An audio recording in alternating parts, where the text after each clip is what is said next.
وعلیکم السلام ورحمة الله. محترمه تاسو ښه یاست؟ په خیر یاست؟ سلامت اوسه، خدای مو کامیابه کړه.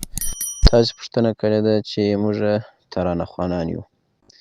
نو بیا کله کله داسې پېښه سي چې په دا عامو مړو پسې دا ترانه وغوښتل سي چې دا تاسې ووایاست.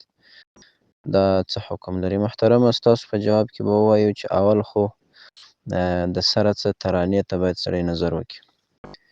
خپله دا ترانه ویل چې دی په کوم طرز باندې باید سړی ووایي. که چیرې داسې و چې د سروذ طرز یې جوړوئ یا د سروذ شکل ورڅخه جوړېدی، دا به د سروذ حکم قبلوي.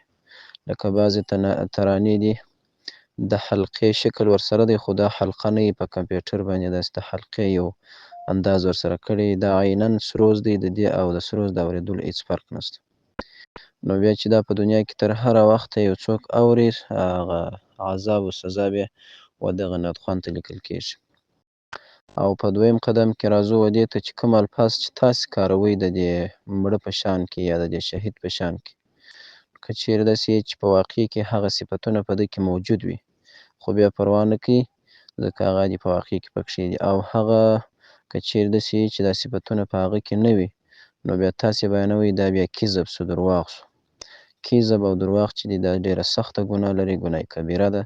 نو دا هم چې تر څو په دنیا کې نشر کېږي تاسې ته ګناه او سزا لیکل کېږي، ځکه دا شرېدل د ګناه دي او شرېدل د کذب او د درواغو دي. نو دا هم جایز نه سو. نو حاصل دې ته راووتی تاسې چې په هر چا پسې نعت وایاست، یو صفت یې بیانوئ، نو یو خو به دا وي چې دا به د سروذ په شکل کې نه راځي. دویم دا دی چې داسې الفاظ به پکښې کارېږي چې هغه درواغ نه وي، په واقع کې هم هغسې موجود وي. ملګرو په دې هیله چې ټول به روغ او جوړ اوسئ. تاسو هم کولی شئ چې خپلې دیني پوښتنې د ویډیو په کمنټ کې راولېږئ تر څو مفتي صاحب درته ځواب کړي. ملګرو زموږ دا پوسټونه تر نورو ملګرو د ثواب په نیت شیر کوئ تر څو هر یو مسلمان د دې هر یو مسلې خبر او پوه شي. السلام علیکم.